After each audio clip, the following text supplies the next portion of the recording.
I know I'm late, but I wasn't really expecting the Insta360 Go 2 to become one of the hottest action cameras of late 2021, early 2022. I mean, look at this thing. It doesn't exactly scream, I'm an action camera, but after using it and getting some cool shots with it, I realized that it's actually a really fun little video camera. I've got the brand new 64GB edition here, by the way, which I'll link below. And in this video, I'm going to share what I think are the 10 best uses of this camera. The first great use of the Go 2 is mounting it to something metallic. The back of the camera is magnetized and it should stick to most metal surfaces, which is handy in situations where you're shooting on your own and don't have a tripod. Use number 2 for the Go 2 is mounting it to things. Mount it to your cat, mount it to your dog. Because of the tiny size of this thing, and that's my pinky by the way, it means it's a camera that can be mounted in so many places because of the almost non-existent weight to it. This thing is like a pebble. So with the right mount, you can attach it to items, animals, people to get really unique shots. Use number 3, speaking of mounting, is using it to capture vehicles. Again, because of the extremely lightweight and magnetic back,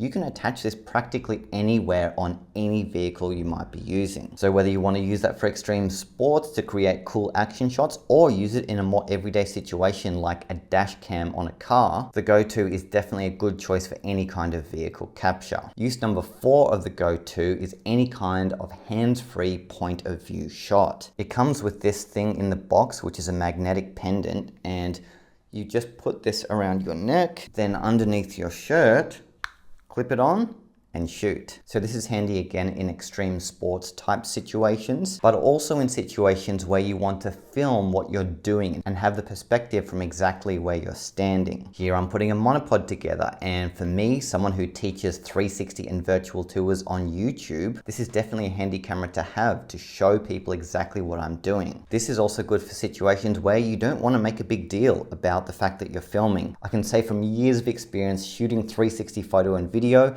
using a giant selfie stick and a 360 camera, every single time you go out with your gear, you get funny looks, you get comments, and that's fine, I can deal with that, but still, I don't know. It's just nice having a break from that and being able to attach the camera to me and then walk through a park without looking like some kind of attention-seeking content creator. Use number 5 is using the Go 2 in a very similar way that you would normally use a Steadicam, say with a GoPro, a phone, or a DSLR. So because of the extremely good flow state stabilization, you can walk around your location and move the camera around with your hand, and you don't even need to keep it that steady. Or if you want to flip it back on yourself to talk to the camera, to vlog, or just have that perspective fixed on you, you won't have to worry about the shot being too bumpy. The next use of the Go 2 is for hyperlapses. While they won't be as smooth as a 360 camera, they're still very decent with the Go 2. Here I made a 16 times hyperlapse with the motion blur effect, and that looks pretty good. The next use of the Go 2 is time lapses. Here I put it in the pivot stand, which comes free with the camera, attached it to my window, set it up in interval mode, and let it record 500 photos of the Sydney skyline. And again, because of the portable size, it makes effects like time lapses so much easier because you're not having to spend as much time on the actual camera setup. Use number 8 of the Go 2 is in the water. The camera is waterproof up to 4 meters, meaning you can use it underwater, and I imagine the extremely small form factor makes shots like this even easier than lugging around a bigger camera or a GoPro. Also again, because of the really small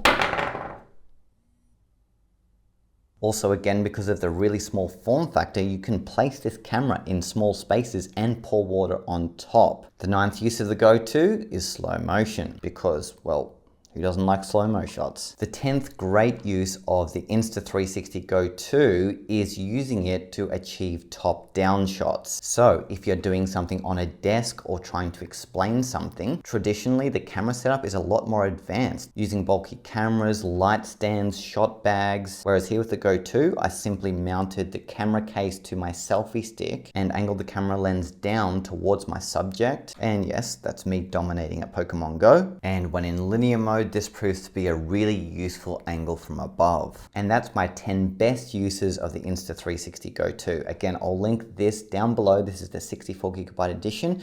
And hey, did you have any other uses you wanted to add to this list, maybe better uses? Let me know down below. Overall, what I like best about the Go 2 is the simple setup. It's so small that it requires barely any learning. And then when you want to shoot, you can just attach it to yourself or something else. You can even press record here from the case or on your phone, and it makes video capture really simple. I will also point out that this is a social media camera. Don't expect amazing quality. It's 2.5K video, which isn't as high as say the Insta360 1R. So you'll want to consider what your use case is. If this really small form factor is appealing to you, then obviously resolution is going to be the trade-off there. And that's it. The Go 2 and I will see you in the next video.